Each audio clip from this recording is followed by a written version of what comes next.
Good afternoon, SuperCoaches. Round 11 Throwdown Thursday stream here with Damo. He's back. Damo, how are you feeling? Feeling better? I'm back. Yeah, I'm all good. I'm all good this week. It's came out of nowhere, the sickness last week. Just woke up without a voice, woke up with a bit of a headache, woke up with flu symptoms, and just wasn't a good time. Yeah, no, I totally get that. Yeah.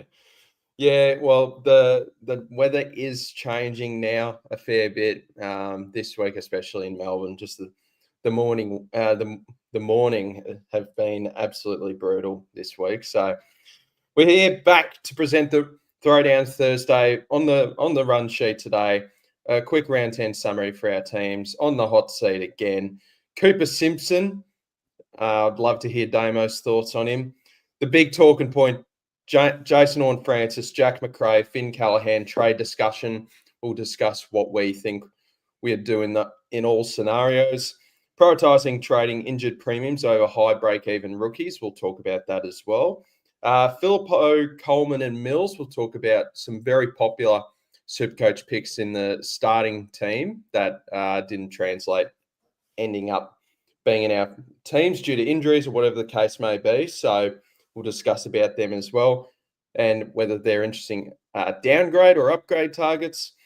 Trading dead rookies, where are we on that at this stage? Angus Clark making his debut. Does that mean Sardell Hooley goes? Is it still worth getting Tristan Cherry by planning and our captain and vice captain options? So let's get straight into things. As always, make sure you follow us on our TikTok and Twitter and our YouTube. Subscribe to our YouTube pages. And leave a comment down below. We'll answer all questions. Before we talk about the big stuff, let's give a quick summary of our sides, starting off with Damo. How'd we go last week? So SDS, how did you go in round 10? No, I had an awful week. I had an awful week. Like it felt like I owned all of the guys that just did not turn up last week. That's fair enough. Yeah. No, it was a nothing else from your end. Where are you ranked? Don't ask. No, okay. No. Yeah, round 10 was very solid for me. Scored, I actually forgot what I scored, lol. 2,408, and the season ranked now 751st, so that's pretty cool. So nearing the halfway point of the season, I think the buys will determine a lot about our Supercoach teams this week. So, got Rowan Marshall sort of saved me and might have papered over the cracks with my side, so I absolutely take that.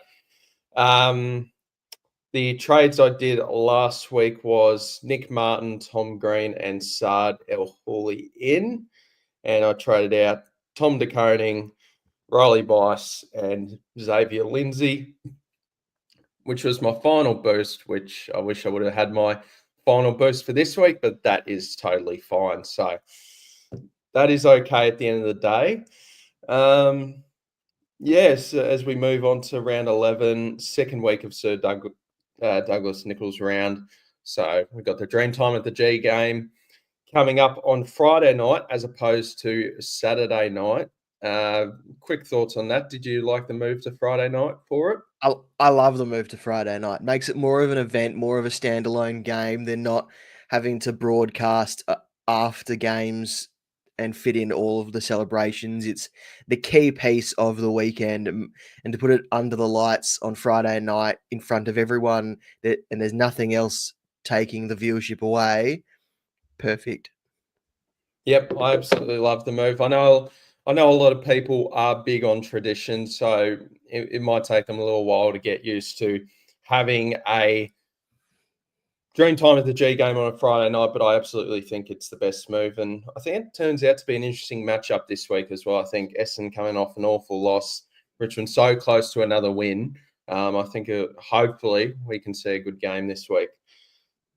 Now, speaking of that, Angus Clark, shout out to the young lad from Mount Gambier, picked 39 in the draft last year, is making his debut for the Bombers, running halfback / winger, and that quite clearly presents a lot of trouble for Sardell Hooley to keep his spot this week. So do you expect Sardell Hooley to be dropped now? I fully expect him to be dropped. I don't know why. I don't know why he even got subbed at halftime. El Hooley was not the reason that Essendon lost by 90 points.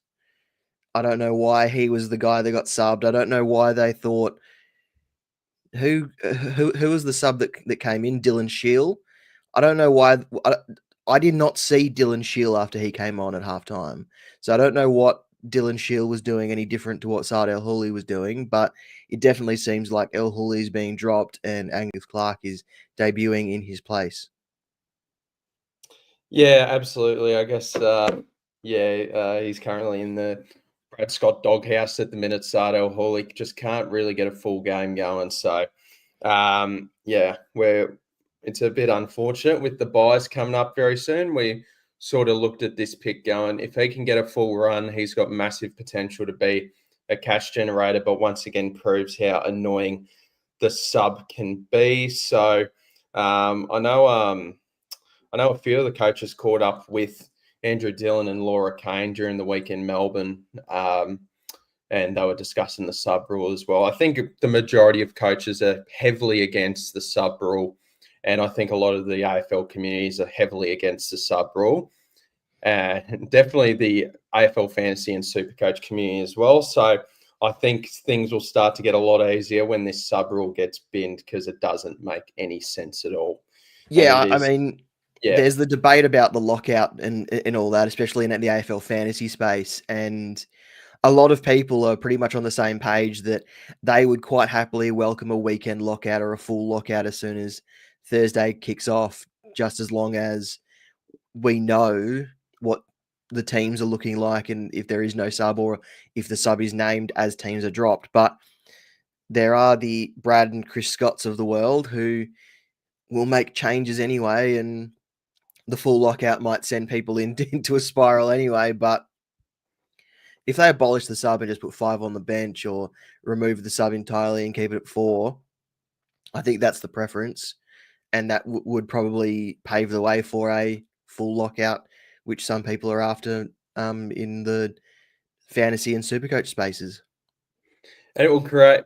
I think it'll also create a lot of discussion about time on ground for rookies next season if it was abolished. So we'd be looking at rookies' time on ground, and it'd be interesting. We wouldn't want to see a Hugh Boxall situation of like 48% time on ground. That's basically subbed off at half time, realistically. So, but yeah, it will be so much better for our cash generation once eventually the sub rule gets binned, because it doesn't seem like anyone likes it other than AFL House. So, yes. I remember podcasts or listening to a podcast. They also do a YouTube video version of it, but Laura Kane was talking about why the sub rule is so good.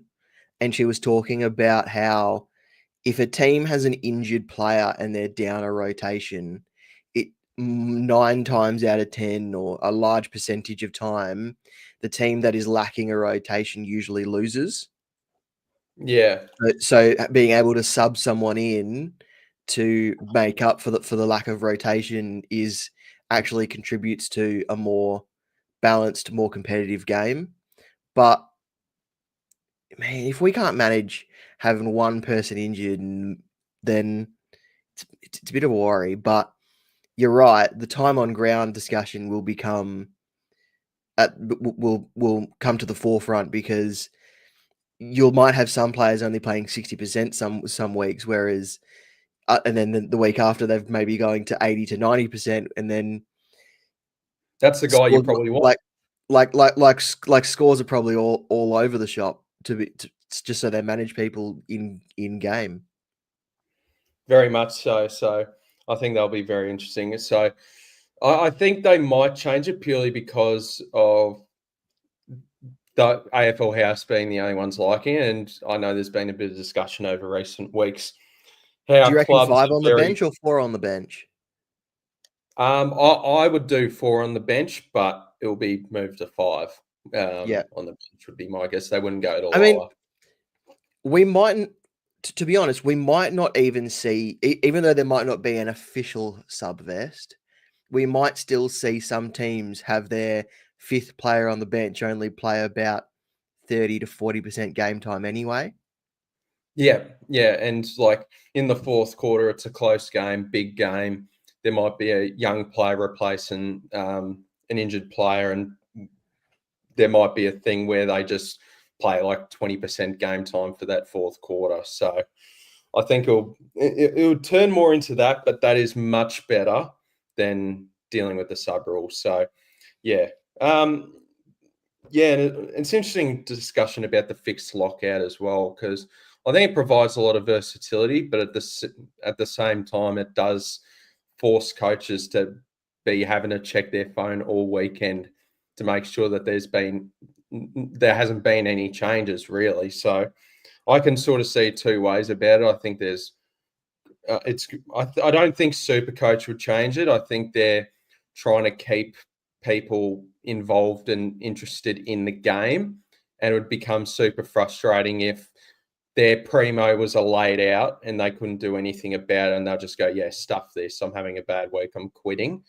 So I don't think because the way SuperCoach has been played and changed over the past few years has been trying to keep people invested in the game, and I just don't. There'd just be a massive change of thought process to how they've been trying to build the game throughout the years without going like AFL fantasy with 2 or 3 trades each week.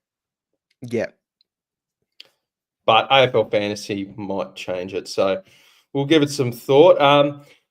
Let's talk about the. We'll probably wait for a few more people to come in before we discuss the main talking point. But let's get into a couple of these questions. If you're watching the video, chuck us a comment. We're happy to answer. G'day, legends. Rank 800. Great result, Hugh. I have 350k in the bank. Only McRae is my injured player. Thinking McRae plus Cleary for Sinclair and Anderson, or McRae plus dead rookie for Sinclair and Bolton. Oof. I think hold on to Cleary while he's playing. Yeah, He's still got money. He's still got money to make. Sinks and Anderson. Yeah, I don't think there's going to be a huge gap in scoring average for the rest of the year regarding Bolton and Anderson. I still expect Anderson to be the higher average throughout the year, maybe by like 10 points. But I think if you can move off, just let us know what the dead rookie is. If it's like a Hustwaite or something, absolutely. So yeah, I'd go with option 2, I believe. And you're upgrading the side, which is magnificent. Yeah, McRae and dead rookie for Sinclair and Bolton. That's an injured guy and a guy that's not even playing for 2 potential primos. So definitely that option I would lean towards. I agree, mate. Ange, hope you're going well. Hey all, gotta love a life whilst working outstanding. Yeah, we've got a bit lucky with us both. Aren't at work on Thursday, so hope it's a good Thursday afternoon. It's a beautiful day, beautiful afternoon. The sun is shining in Melbourne, so that's good for a change. The Greek Raven, hey guys, great job. Am I crazy? McRae and Bice for Bolton Jackson. Jackson. Yes, and then There's a few questions about Jackson. What's your Sean thoughts? Darcy's been ruled out of this week, but I'm not convinced that Sean Darcy doesn't return at some stage. In saying that, though, Justin Longmuir has changed his tune a bit. At first, he was like the dual ruck does work, Sean and Luke, but then all the trade stuff came out and they probably really sat down with Luke and sorted out what was really going on. Sounds like Luke Jackson is willing to stay as long as he has the number 1 ruck role. And then that kind of puts Sean Darcy in a tight spot because you're not going to see Sean Darcy sitting in the forward pocket or running off half back. So where they put him, who knows?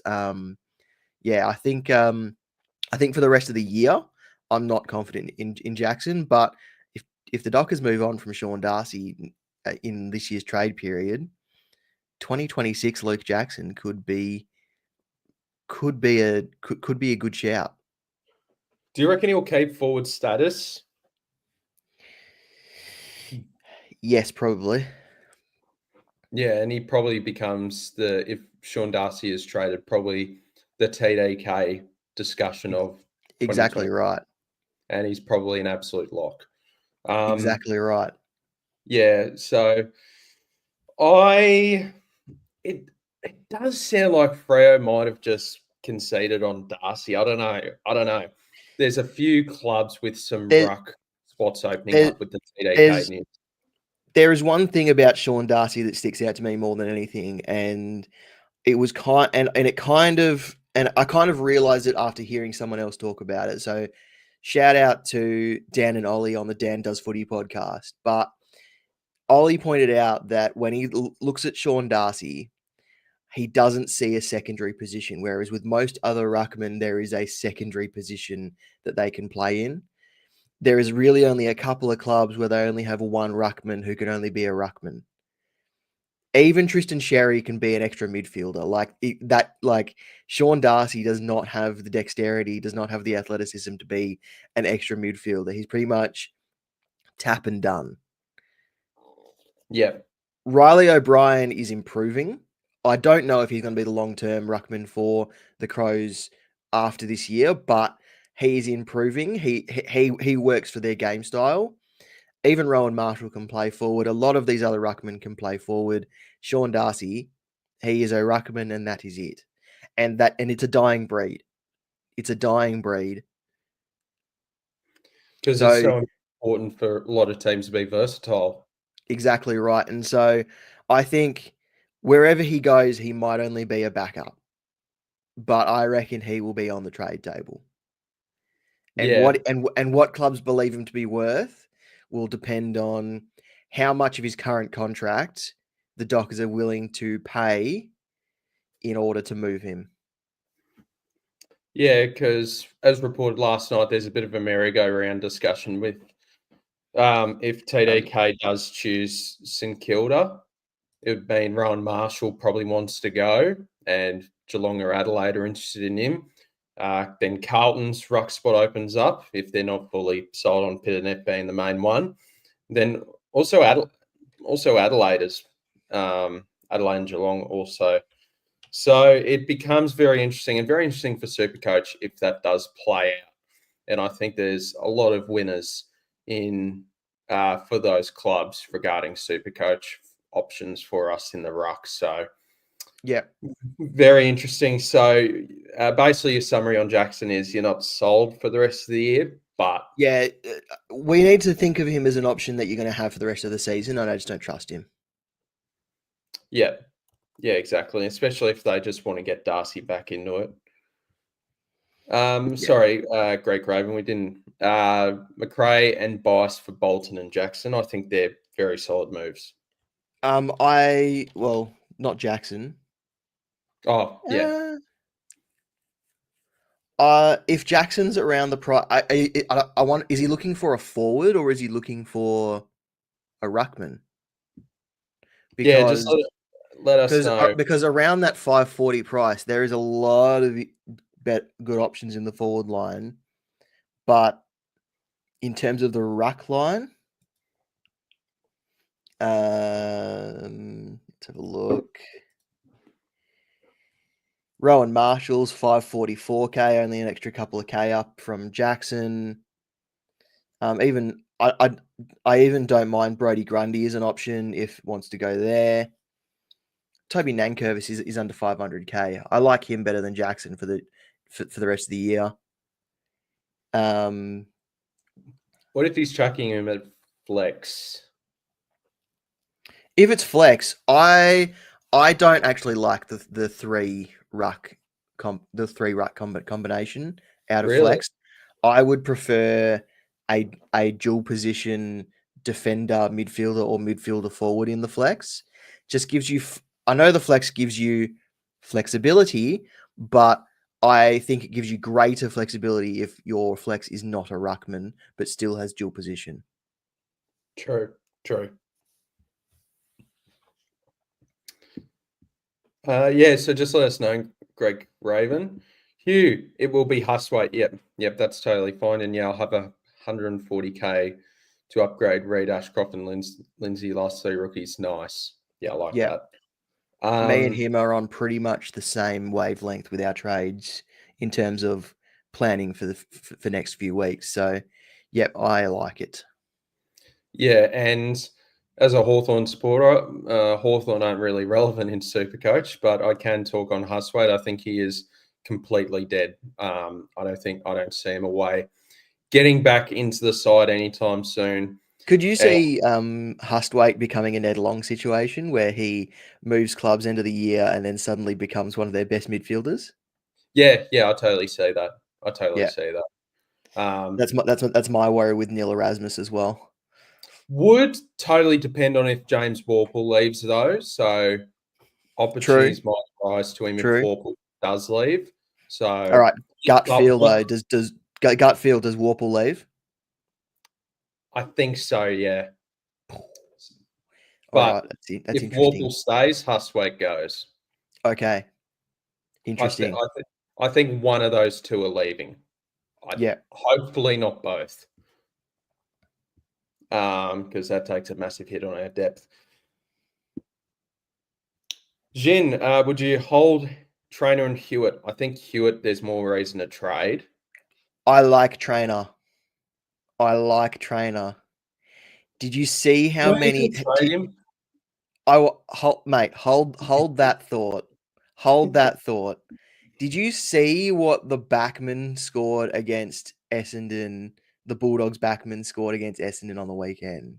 Yeah, but he played West Coast and North in the last 2 weeks and did nish. So? No, I can't trust him with good matchups. I'm just hoping for a 70 plus. I have more issues than Trainer at the moment. Oh, we all do. I would trade. I would hold Trainer before I hold Hewitt, but you don't need to hold both. If you're getting rid of both and you're making upgrades, then I don't mind it. But I would move on Hewitt before I move on Trainer. I haven't taken a deep dive at Elijah Hewitt. Has the role changed? He hasn't been going that well. No, because I saw him in scored 57 against the Saints and 33 against Richmond. Because I swear I watched the second half of Richmond and West Coast, and he looked spending a lot of the time forward. Yeah, that's where they're kind of using him. I don't trust McQualter with their current midfield and forward mix. He keeps on changing it. Yeah, every week. Yeah, it is hard. Oh, yeah, and also no Bolter tomorrow night for Trainer. So, does that make him more accountable? No, it makes him. It makes him. It makes him. I think he'll be good. I think he'll be good. It makes him not sub. You would think. You would think. But hey, we don't know team selection just yet. Yeah, God, some of those coaches are doing my head in. Cheese, they should put him in the waffle where he belongs. Luke Jackson is a generational ruckman. I agree. But the thing is, the Dockers will want a good trade offer for him, so they might want to bring him in again. They might bring him in for like certain matchups to just boost his value a little bit, and then at the end of the year, yeah, we want a first round pick. And yeah, but you don't want him to get hurt again. So it's almost like, do you just want to keep him on ice? Yeah, I don't know. He's definitely not worth a first round pick, though. I'm joking there. I'd be surprised if the Dockers get any more than a late second, but you know. Yeah, because of his contract as well. Crazy thing. Well, actually, his contract isn't as big as what people think. What is it? It's pretty close to the league average. What's he? What I thought it was like 800, 900K, No, 600. it's just above that. Yeah, Okay, yeah, it's pretty close to the league average, and not all, and other clubs weren't offering him much more than that. So fair. his injury history and his lack of flexibility hurts him on the trade table and on the contract in contract negotiations.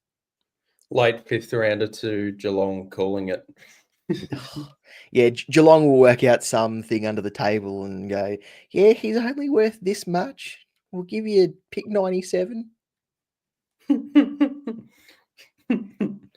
Oh no, we might lose our chance to get the next Lawson Humphreys now. And I've gone McRae and Stone to Simpson and Anderson, but I don't love the Anderson pick. It's out of him, Dawson, Nick Dacos. Don't love that either. Or I can get Clark down back with DPP. Help! I like Jordan Clark. I like I like. Jordan Clark. I think Jordan Clark's my favourite out of those. Yeah. But I don't Oh, love moving Connor Stone. yeah, I was going to say that as well because I think that forward defence DPP is so Yeah. valuable, and it's a I lot of mean, the reason why people are holding Ben Patton. yes, I was just going to say the only reason I still own Ben Patton is because of the forward defender DPP.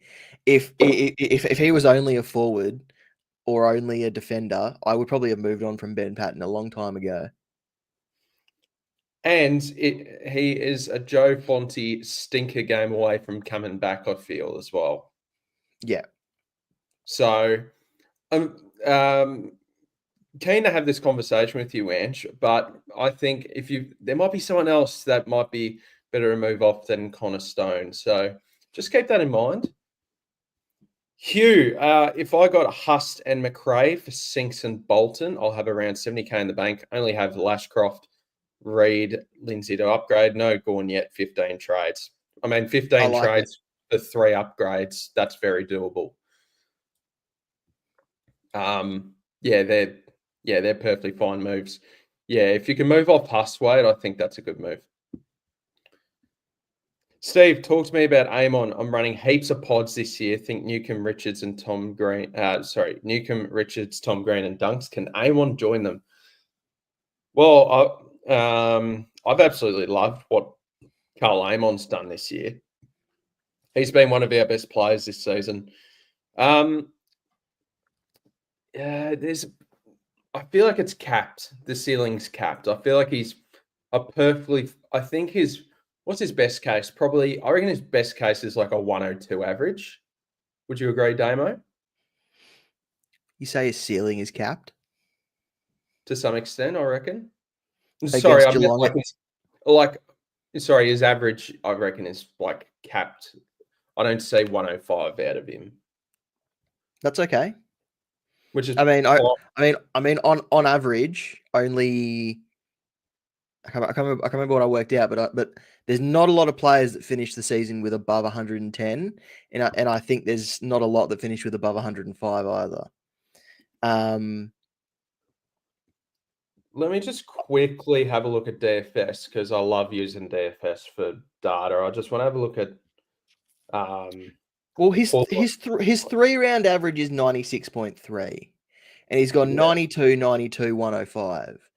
So that's probably more around the scoring that you should expect from Karl Amon week in, week out. Any more, and it's a gift. Any less, and it's probably a poor outlier game.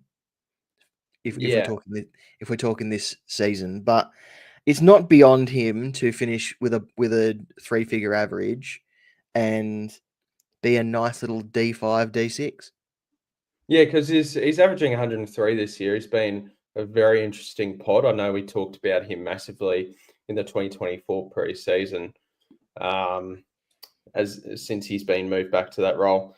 I don't mind him. I think he can average 100 for the rest of the year. I think his fixtures aren't amazing, but they can get the job done. So yeah, I don't mind Karl Amon. I think he's fine to grab if you want, Ange. He's good to watch as well, can move up the ground a bit and snag a goal. That was a great goal he kicked against Gold Coast on last Thursday. Everyone scores well against Essendon. Basically this season. Is trainers scoring linked to Bolter? No Bolter tomorrow night? When was the last game that Bolter didn't play? Good question. Let me have a look. So Was it Noah Hawthorn Bolter, at the MCG? he played that. So round 7. Melbourne. Scored 66. Yeah, there isn't much of a difference He gets a bit of a spike in terms of previous games, but yeah, it's not a lot of difference. Not a lot of Yeah. difference. Michael, hope you're going well, mate. I'm trading Huswaite, Callahan, and McRae, and and trading in Nick Martin, Bolton, and Simpson. Leaves me 5K in the bank. Could maybe go prior to Bonting one trade in round 13. Very interesting. Don't mind it. I don't mind it. Is Nick Martin the best option though? I really do like Nick Martin. Okay. I do. Yeah. I'm less convinced on Nick Martin, but I also have thought about him a lot. So clearly not out of my thinking. Yeah, I'm not as convinced by him, but I do understand why people are after him. Yeah, it's not bad. I like it. Is 335K in the bank too much though? Could that money? Could you use that money to get 2 upgrades instead of just getting him Bont? That'd be my question. And I think could 335 in the bank be taking away potential points on field as well? Well, it depends. So it's a sideways boost this week. I understand getting Cooper Simpson, that's fine.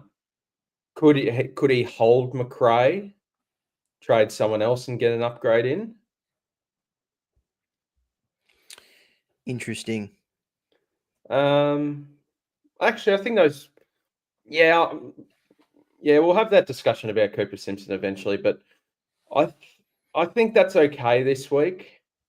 I know 335K might affect you this week for your scoring because that's essentially one primo not in your team in your bank, realistically. So if you're happy to cop that, I think that's all right. Jack Donnelly, hope you're going well, mate. Thoughts on McRae and Boss to Nick Martin and Shea Bolton? Great. Yep. They're perfectly fine. And VC on Baz, a good idea. Will he get a lot of attention? That'd be my only thing. It's certainly a game to watch tonight. I don't mind him as a vice captaincy option, but I don't love vice captaining someone in the first game of the round either. Well, you think about all the attention that could come Baslinka's way, and it could from who? Sorry, from who? The Bulldogs don't have a tagger. Yeah, but just the overall feeling of the game. Do you expect Bailey Smith to run? I reckon it can go one of two ways. The Bulldogs send everyone to him and just dig into him the entire game, and he scores about 80. Yeah, and totally forget about Max Holmes. Or Bailey Smith goes absolutely fucking mental and scores like 150 again.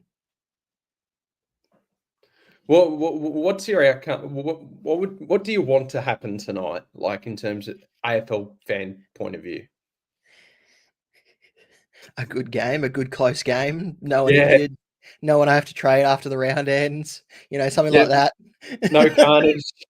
No carnage. No laid outs. No one subbed. You know, that kind of thing. No Bailey Dale 70.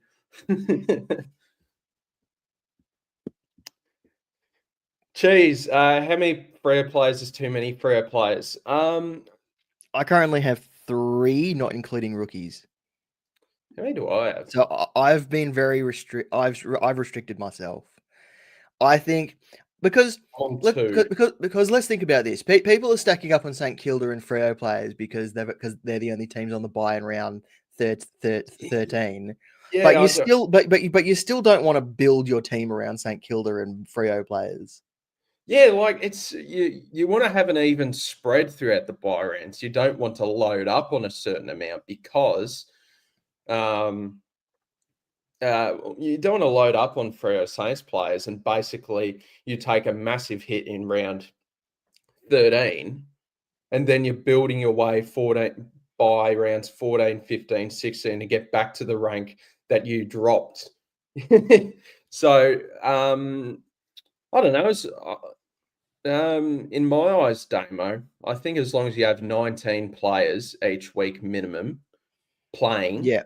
in your team, I think that's the key because the gap between playing 18 players as opposed to 19, I think is a massive difference.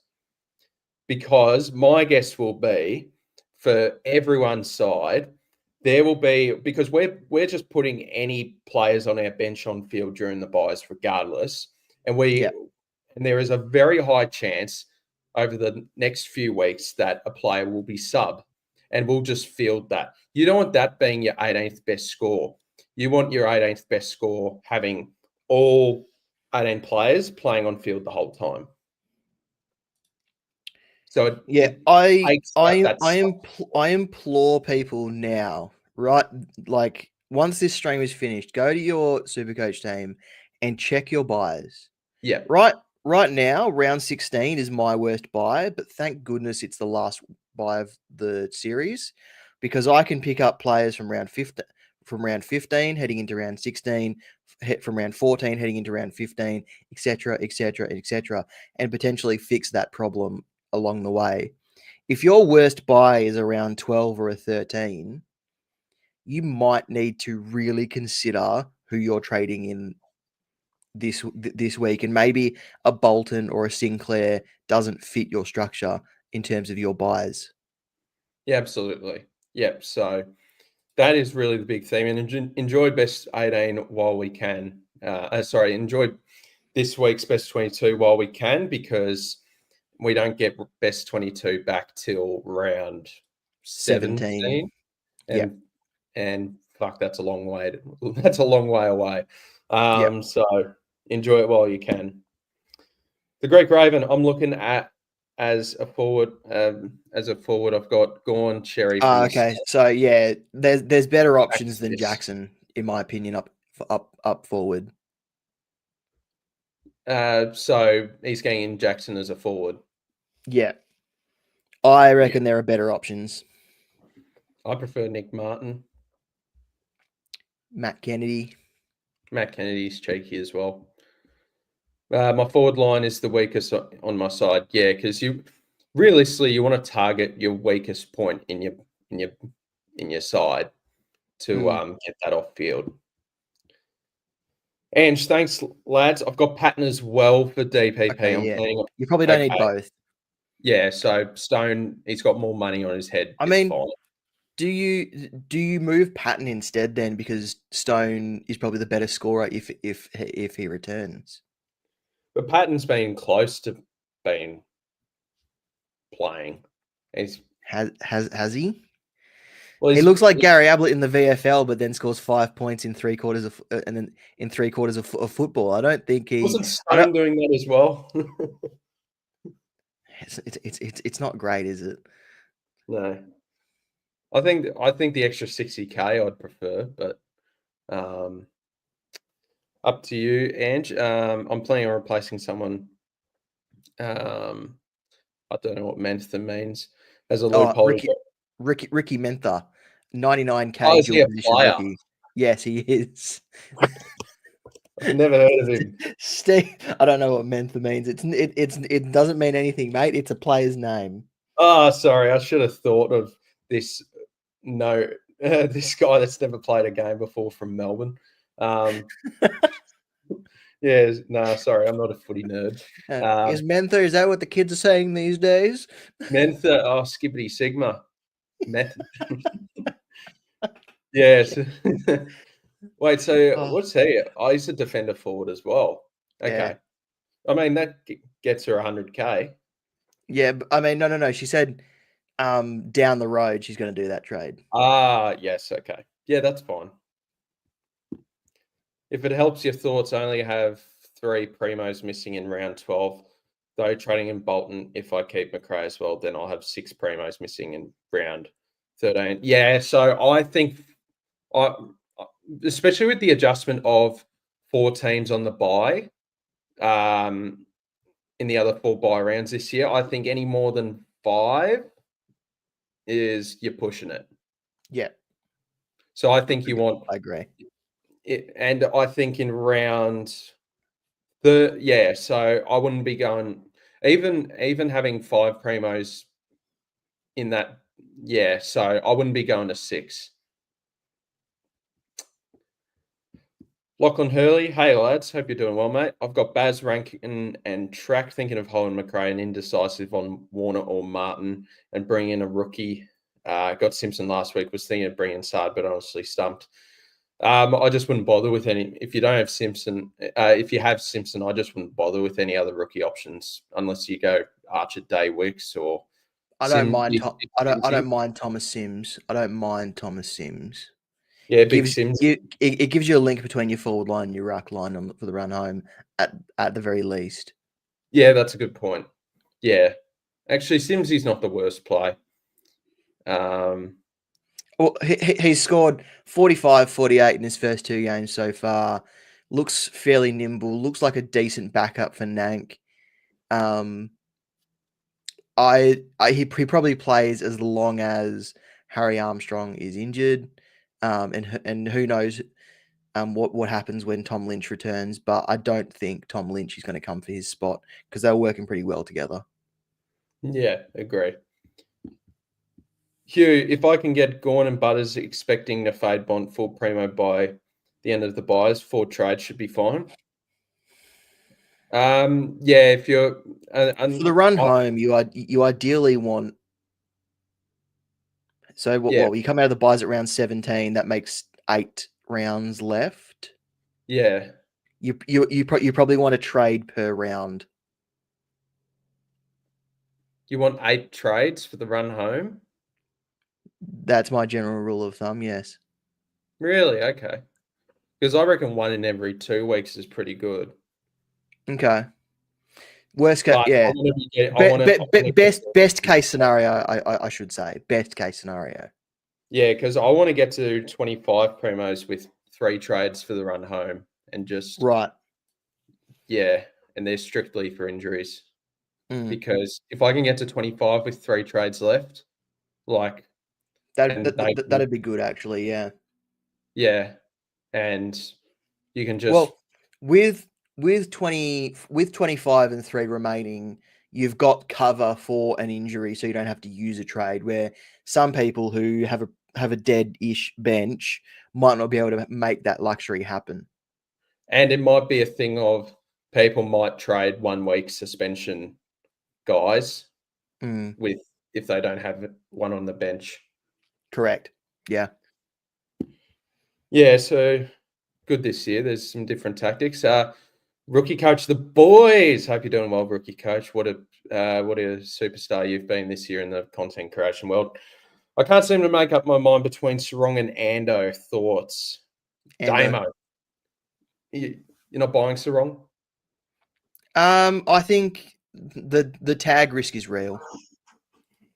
Yeah. I think I would go. I think I'd go Anderson as well, but it's tough. I mean, even tags, Sarong's lowest score is 80, with every Yes, we other can score handle being them 99 or better. So you're getting a pretty good guaranteed score from Sarong, but Anderson has a better ceiling, and probably isn't tagged, to be honest. Yeah. Michael, I have Flynn R3 covers TDK and Cherry round 12. Would you trade in Sims this week in forwards, then move him to R3 when I trade Flynn later? Trade him in next week at a higher price or pick? Well, that's if Braden Crossley does get picked. I caution against people planning for MSD picks. Yeah. A lot of people did it last year, and then we saw players never even hit the field.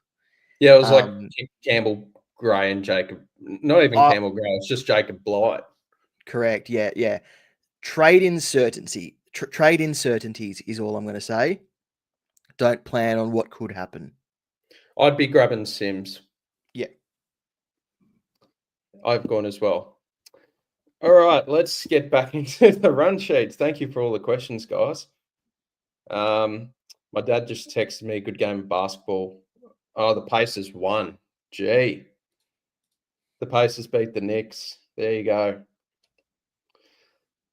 That's crazy, man. All right, back to the run sheet. We haven't gone deep dive into the main rookie of the week, which is Cooper Simpson. How are you feeling on Cooper Simpson overall? Give us your overall summary. You're a Docker lad, so we can all back you in on what you think. They look better with a slightly smaller back line. They had Josh Draper in there for a large part of the season, and they were probably a little bit too tall. Got really badly exposed at one point a few weeks ago. But Cooper Simpson coming in and he wants to go at every opportunity. He looks really good. Brandon Walker's not due back until the latter part of the season. I don't see anyone coming for his spot. I really don't. I don't think he is at risk of the subvest. But famous last words, because I said the same thing about Neil Erasmus. I really like Cooper Simpson. I think he is top rookie option for this week. But to be honest, might be cashing out of him by the end of the buys. That's how quickly his price is going to go up, and I just don't know if he's going to hold on much further beyond round 16, 17. But that's the ideal situation. And people are just looking for some help regarding some of these rookies at the end of the day. And we're all just begging for a green dot over the next 5 weeks. And if Cooper Simpson has good medium-term job security that can carry us through the buys and is a good price tag for this week, that's perfectly fine. We're actually not. It feels like for me, SuperCoaches actually aren't asking for him to get to 300 plus K. They're looking at him as a green dot with no sub vest for the next few weeks. And I think that's super valuable. And that's why I think it's an unfortunate week considering we have to deal with Horne-Francis and McRae and Callahan all in the 1 week, where people are tossing up whether maybe I should skip on Cooper Simpson. I got to keep this team points-wise in shape. I don't want to trade our 2 premiums to go down to a rookie and go down to a premium. But I think it's fine to just hold one of them and grab Cooper Simpson. If you can even swap him for a dead rookie as we head into the buys, I think that's awesome. So if we can just quickly touch on the Horne-Francis, McRae, and Callahan thing quickly regarding Cooper Simpson. Yeah. If you need to hold one of these guys to get Cooper Simpson, you are 100% doing it. You do not want to miss out on your trade cadence. Do not want to miss out on this rookie who could potentially be a buy savior just because of 3 injuries that have come at inopportune times. You can plan to have Cooper Simpson, for example, covering Jack McRae for a couple of weeks. Yeah, and I think that's what a lot of people might try to do. And it's something that I'm doing this week is looping Cooper Simpson and Caden Cleary this week using Jack McRae because St Kilda do play the last game of the round. So I think that's a very solid tactic if you want to do that. And yeah, regarding Horne-Francis and Jack McRae and Finn Callahan. So I would, in terms of must trade, I think Finn Callahan is number one. You've got to trade. We've seen this shoulder become an issue for him before. Back when he was mid-priced or just above rookie price a couple of years ago, the shoulder injury completely derailed his confidence, and his ceiling, his scoring went absolutely in the bin. So he is the first guy that I would get rid of out of the three. Jason Horne-Francis, hamstring, that worries me. He's an explosive guy. They will want him at full pelt when he comes back, and that might mean that they leave him on the sidelines for a little bit longer just to ensure that he is available for the large part of the remainder of the season. Whereas Jack Macrae is just a punctured lung. And I know that they are shit to have punctured lungs, but you can return pretty quickly from punctured lungs. And wouldn't surprise me if Jack Macrae is back straight after the Saints bye, which is pretty much what they're saying anyway. Yeah, and I highly expect that to happen as well. So that's why I put Horne-Francis number 2 with that score of 22. That's in his price cycle.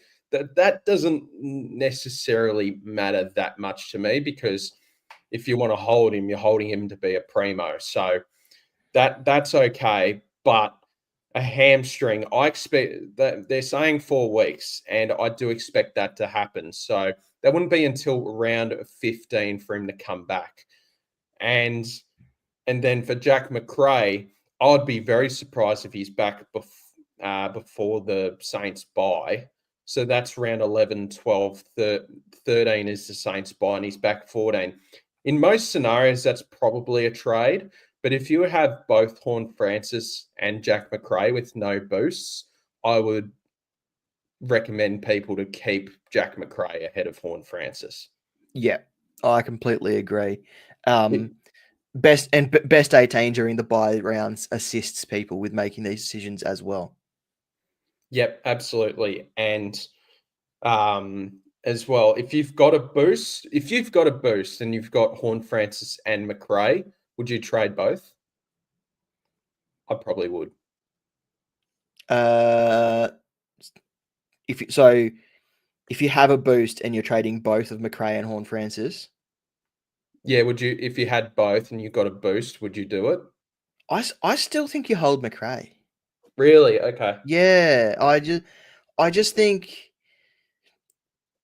we're struggling to find avenues to complete teams because of the rookies, because rookies are dying quicker than most want. So just to have a primo that you can sub in off your bench, really only missing 2 weeks out, because we already planned for the bye that he was missing. If a primo was only going to be missing 2 weeks, it's usually a hold. Yeah. And this also becomes team dependent as well, because I know a lot of people are in different scenarios regarding rookies left on field, whilst we all have probably a similar amount of trades left in the season. I don't know about you, Damo, so I can understand that. But I don't know about you, but usually when we hit 40 to 30 trades, we don't really care about, just goes by really quickly. Even 30 down to 20, we're just like, no, it's cool. We're now starting to, I don't know about you, but I feel like we're starting to head to the point where we're getting a little bit, oh, gee, we've actually got X amount of trades left. So is that how you feel when we get to the mid-teens of trades? It creeps up on you quickly getting into like the 18, 16, 14, 19 trades left. You go, shit, there is not a larger number in front of up there anymore. I need to ration. We need to take a little bit more time to think about it, because trades are so valuable, and there might be teams out there that have used a lot of their trades on side swapping throughout the season, and then it goes, oh wait, I've got five rookies left on field with 15, 16 trades left. Maybe I do have to hold a Jack Macrae, or maybe I do have to hold a Horne-Francis. Like, it's starting to get to that point now.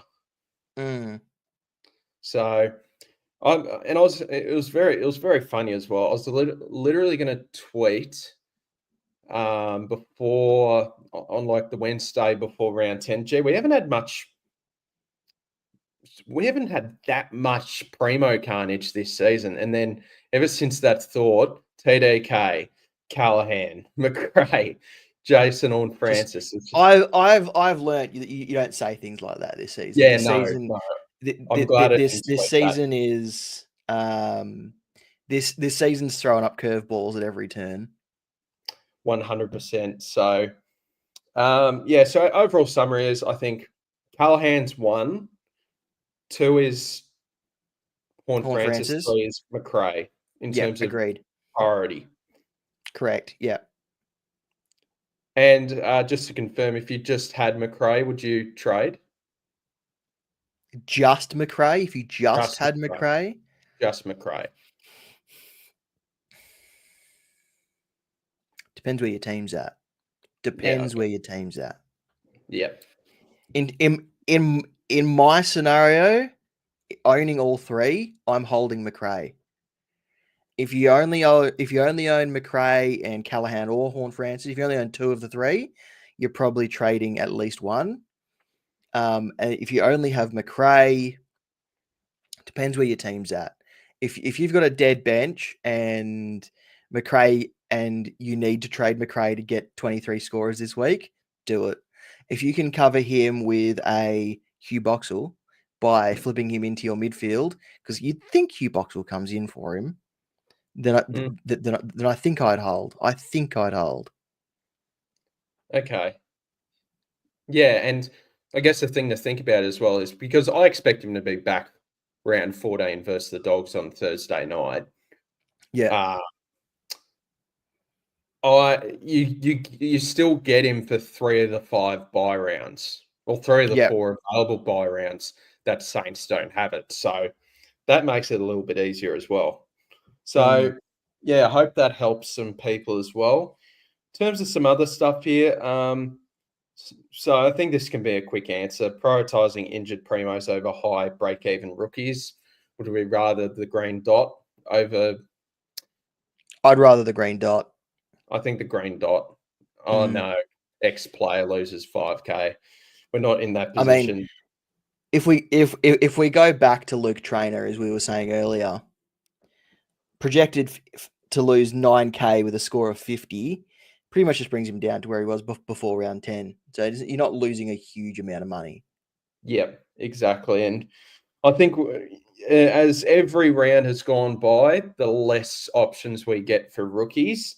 So we have to get creative a little bit in terms of our cash generation between now and the buys to finalize our team. And that might come through using, and our thought process might have been coming through using a Callum Mills, a Kadeen Coleman, a Matthias Filippo. Very popular options heading into the season, these 3. And now all 3 are starting to become relevant at once now. How do we sit on some of these guys? And I think so. Filippo's on the bubble this week with scores of 78. I haven't been convinced over his first few weeks, Filippo.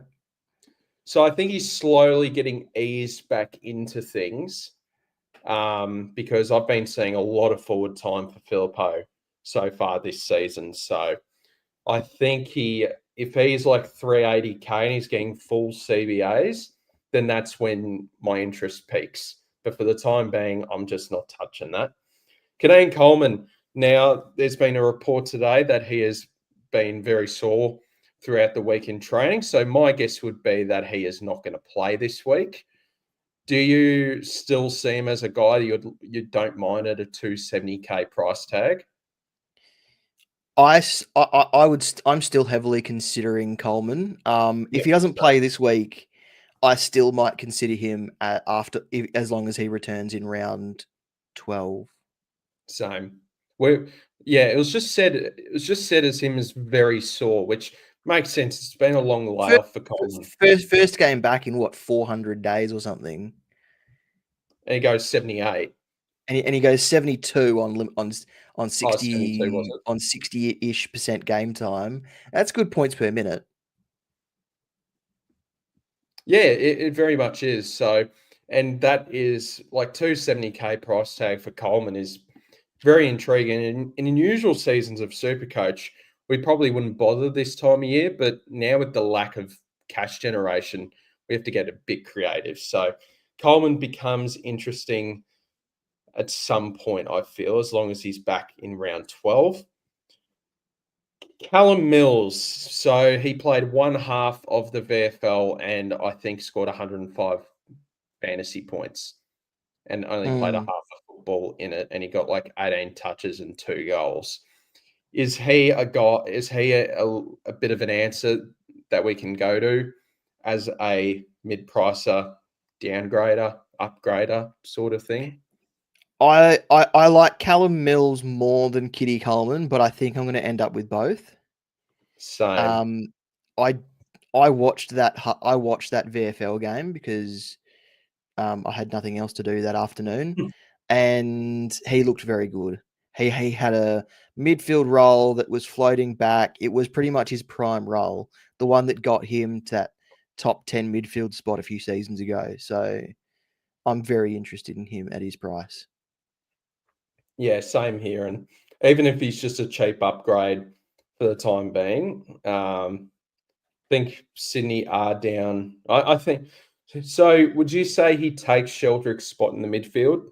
Because I expect him to be back this week potentially, maybe next. Yeah, it sounds like he's going to return this week. So all eyes on a few guys in there, and might even see Heaney forward with Joel Amadi out. Yeah, yeah, I agree. Yeah, so I hope that helps you out with a few guys there.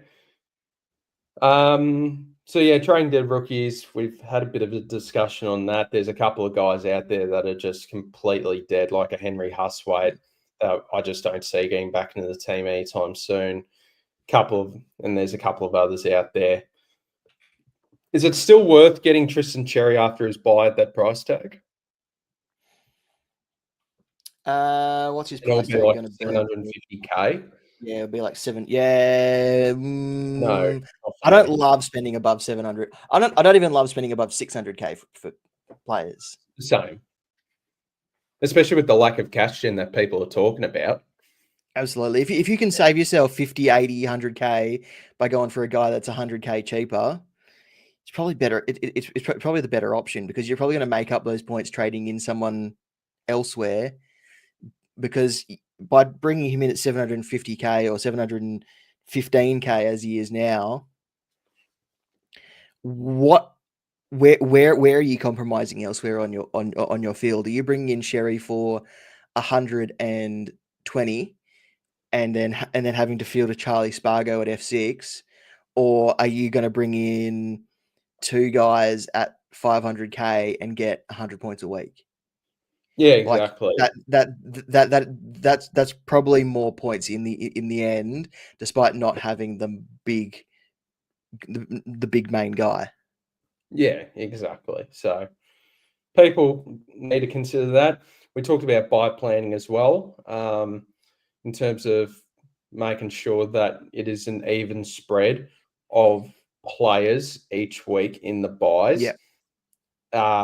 Buy planning as well also can include ideally not trading into premiums with a buy coming up, but not much people can do about it this week, given all the injuries this week. I honestly can see myself not trading next week, because Yeah, that's what I want to do as well. and then wait unless rookies turn up. Unless there are rookies on the bubble, someone's recalled on their third game for their second game or something along those lines, I don't see myself trading in round 12. I see myself more trading in round 13 to bring in players coming off that round 12 buy. Yeah, exactly. I'm the exact same, unless there's rookies to go after, which I had a look last week. There just isn't anything, I don't think. So The only trade that I might do heading from between this round and round 12 is if there is a actually, maybe not, but mid-season draftees obviously can be on the bubble in 2 weeks, even if they debut straight off the bat. But if someone brings in a ready-to-go ruckman like Essendon, and they play Oliver Eastland, Braden Crossley, Cooper Coe, whatever his name, whoever it is, like straight away, and they are in the team straight away, I can see myself trading someone down from my rookie bench to get that guy in.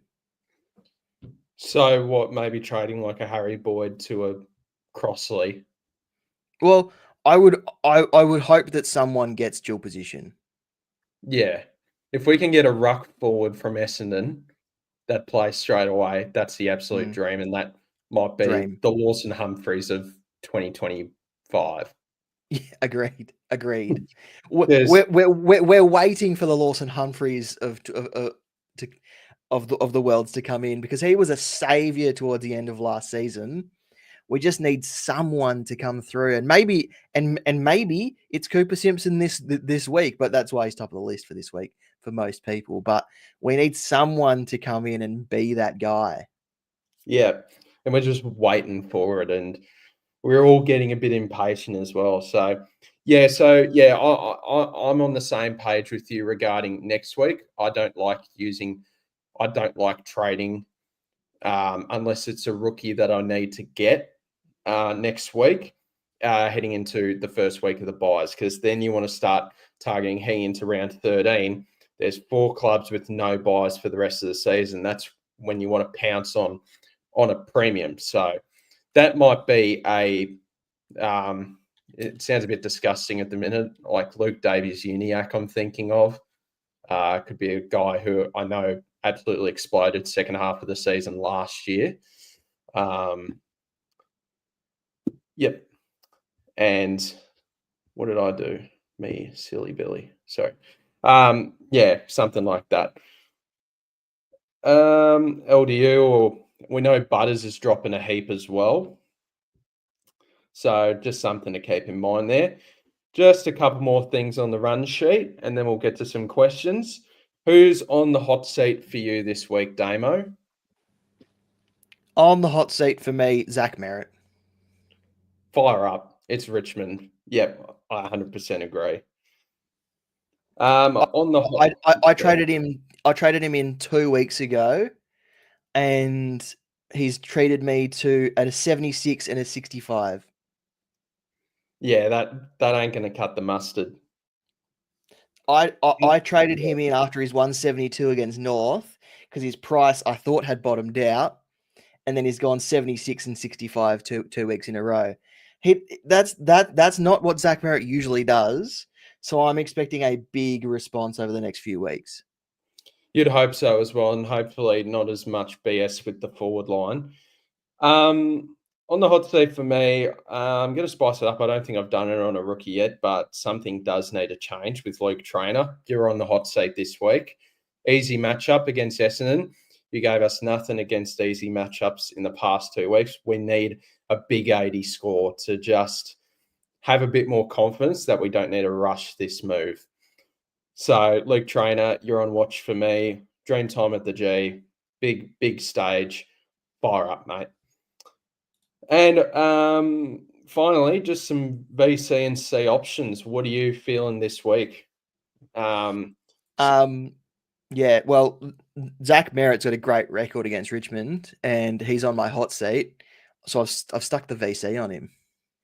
I like it. I think he's a very good option this week. I also don't mind Bailey Smith or Max Holmes on tonight against the Dogs. Obviously, Bond is an option if people have him. Yes. So yeah, Cherry as well. But in terms of VC options, Merritt is a really good one for Friday night, and I don't mind Whitfield in the early Saturday game as well. Yeah, I think Whitfield's a very solid option too. I think even a Tom Green is quite cheeky as well. He can get off the chain a bit if Carlton are struggling. I really like Max Holmes. I really like Bailey Smith, Zach Merritt, Nick Martin, maybe, if you're feeling that. He's not too bad. And then in terms of captain options, I think Tristan Cherry is going to be the vanilla answer for every week for the rest of the season, but he is just that guy. He's just that good. I also don't mind a Brayshaw against Port. Do you reckon Bergman goes to him? I reckon Sarong is going to cop the tag back. Okay, yeah, especially after last week's win. I think I also don't mind because of St Kilda playing very late, so a lot of people may have a Harry Boyd. A VC on Nick Dacos, I don't mind it. I don't think. Yeah. I don't know if there's a guy with North that can keep up with him, but we know he's playing a little bit injured, so that'd be the only concern. But I don't mind a Nick Dacos VC, not a C, but a VC. I think Jordan Dawson is a very solid captain option as well. Sunday 110. Hard to go against Max Gawn the way he's been going, but Grundy did hold him to a very low score in opening round last year. So Dockers give up a lot of points to half backs, so Connor Rosie comes into play, but probably like you said as a VC, not a C. Yeah, you want your C's probably on your Max Gawns, your Tristan Cherries type of thing, unless it's an extremely good matchup. I don't mind the VC, sorry, not the VC, the C on maybe on a Jack Steele without McRae, and Suns don't tag. So I don't mind Jack Steele as well on the Sunday, last game of the round, if you like doing that. So I think there's some decent, actually, I think there's a fair few decent options this week to have a crack at. For sure. Yep. One last thing, our final trades. What have I done this week? I've done Callahan and Hustwaite to Bolton and Simpson, banking 160k. I've done very similar. I've gone Horn Francis and Hustwaite to Sinclair and Simpson. Yeah, and we'll like it. Yeah, and we'll just get into some final questions. Where were we up to? I think Andrew. Hey, Andrew, here you go, mate. Hey, guys, question. Who should I replace for Bice, Dale, Martin, or Noble? So he's replacing Bice with either Dale, Martin, or Noble. I like Noble. I don't mind Noble. Just a little bit out there. I like Noble. I have a bit of a man crush on Nick Martin, so I'm going to say Nick Martin. Look, to be honest, all three of them good options. And to the point where I probably couldn't rank them. Yeah, I think if you went any of those three, I wouldn't complain which one you went to, because I don't think one's significantly better than the other. Lockie, do you hold on of McRae or Horn Francis, or trade both? We trade sort of had Horn Francis before McRae, but you can probably trade. I'm holding McRae. I'm pretty strong on that, but I do understand why people are wanting to trade both. It really depends on your team situation and how many trades you have left and how many rookies you have left on field. Holding McRae, if you are still at least 5 rookies on field, you probably need to hold McRae and only trade one, to be honest. Yeah, I'd trade Horn Francis before McRae, and probably just Horn Francis. Travis, Pickles, Bice, and McRae to Sinclair, Bolton, and Rao. Thoughts? Who's Pickles? Pickles is Horn Francis. That is an Insight Fantasy Sports nickname there. Is it? Yeah. Needs a bit more. Horn Francis, McRae. Yeah, I do like that. You're still upgrading. Rao's an interesting one. Do you like Rao though? No, I don't. He's scoring. I don't know. He's scoring like a key forward. But I think with this it's fine because you're still getting an upgrade in. So if you can make there's let's have a look. So Rao's 464, so I'm assuming that's pretty much about what he has available to him. Who else is available? Cozzy Pickett is available at 458. Jake Saligo at 432. Mm. Riley Tilthorpe at 436. What's Rowd priced at? Rowell is 464, 800.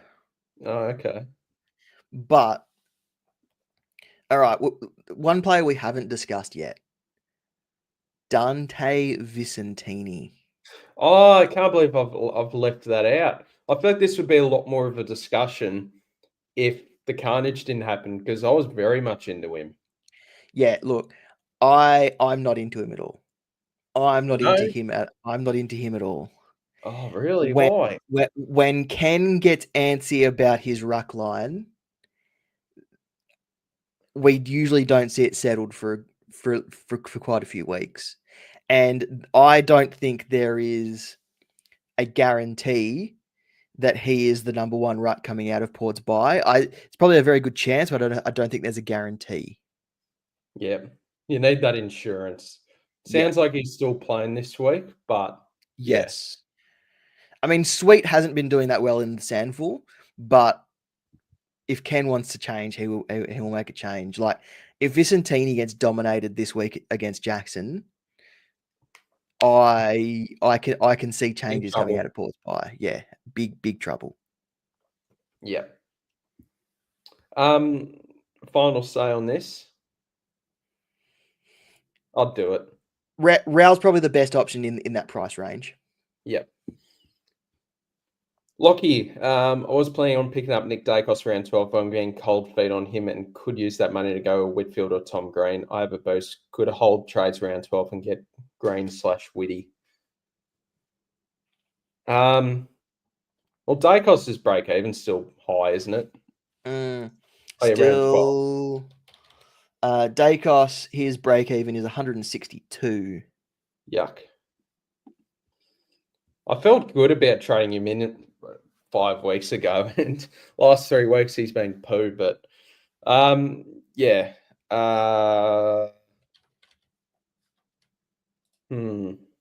No, I still think it's perfectly fine to grab Dacos just when the time's right, Lockie. So thoughts on Dacos? I think Dacos is going to get to like 535K probably. Like that's to me, that's too good to refuse for that type of player that can just go off the chain at any point. So I still think it's fine to grab Dacos. I like Whitfield and Tom Green as well, though. Yeah. Tom Green for GWS's run in the midfield matchups, and then Whitfield's probably D1. The crazy thing about Tom Green is his disposal efficiency is really, really bad. Like, It is. and he's still scoring 112, 125, 101 over the last 3 weeks. He Imagine if improves he keeps that up. he improves his disposal efficiency and he could start busting out some monster scores. What's the reason we aren't seeing the monster scores? Is it we know Tom Green is a scorer of between 90 and 130 due to his poor efficiency? Yeah, I reckon it's purely down to disposal efficiency. Is Boxer worth bringing in? Tog's still awful, but nice green dot on field, but worried that the Poe might take the midfield time. Well, he's not a guarantee to play. Yeah, to be honest, I'm either Philippou or sorry, not Philippou. I'm either Boxall or Spargo as my last on-field player this week, and I kind of prefer Boxall If he gets named, yeah. if he gets named. Yeah. Just wait on team sheets. That'll answer your question really with Boxall. Philippou, I think, will eventually get some midfield in though. Boxall's not versatile, is he? He's just midfield. Just midfield, yeah. Which is not great. I think players. I mean, suits Jack McRae perfectly. Suits Jack McRae as a replacement perfectly, though. Yeah, that's true. That's true. Hugh, we've done that one. You're going backwards. what? Yeah, no, this one. Yeah, This yeah, one. this one. Yep. That's what. Yep, good. VC merit into cherries. Surely Zero goes massive this week. Pretty low owned in the top 1%. I think that's a Surely, perfectly fine play. Yeah, surely. that's a great VC and C duo. Yeah. Causa, thoughts on McRae to Sinclair, Cleary to Simpson? Yeah, Yep. yeah, cool. Yeah, that's fine. Lockie, does Rosie get to play halfback with JHF out? Well, Bergman's moved in there. That'd be the only thing. I Does think. he? Probably does, but not a mm, lot. Maybe like 25, 30%. I reckon. I reckon with. Well, they're bringing in Hugh Jackson as it to debut. He's a midfielder. They're replacing Horn Wolverine. Francis. Pardon? Wolverine. Wolverine. That's it. Um. Yeah. Yeah. I think they like Rosie off halfback. I really think they do. I think they're going Yeah. to try and keep him there, especially with Sin and Lockie Jones Farrell. out as well, and Farrell out. Yeah. Yeah. So I think there's more injuries in the back line than there is the midfield at the minute for Port. Hawks, great name. Hey, legends, I'm trading McRae and Dolan. Gee, haven't heard that name in a while. To Tom Green and Simpson. Who's better, Anderson or Green? And do I trade Visentini to Flynn? Right. Trade Probably. Flynn to Visentini. Yeah. I reckon hold Flynn until his bye, and I think Tom Green's better than Anderson. Yeah, I prefer Tom Green to Anderson. McRae and Dolan to Tom Green and Simpson is great. Great Yeah, trades. Dolan is dead, and yeah, those are great trades. Hold Your Ghost. I don't think I've seen this name before, so welcome to the channel. That's really No, bad. he's been here before. Oh, has he? Oh shit, my Yeah, bad. he's been here before. Welcome back, Well, mate. I remember you. sorry. Thank you for the question, mate. My plan: JHF and Rook to Bolton and hope Boxall or Leake gets named next week.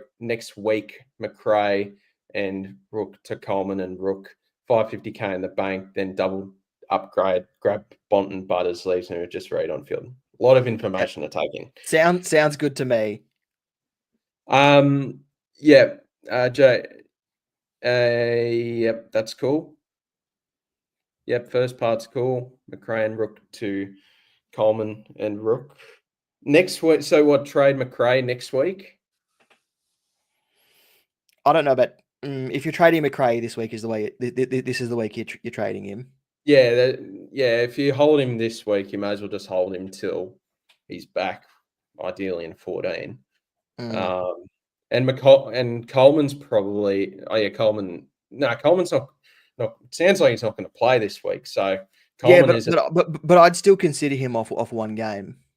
Oh, okay, yeah. Yeah. Yeah, I wouldn't trade McRae if you're not trading him this week. 550k in the bank. That's a lot of money in the bank. Double upgrade. Grab Bonton, Butters. Leaves with just read on field. Butters will probably drop more money after his buy.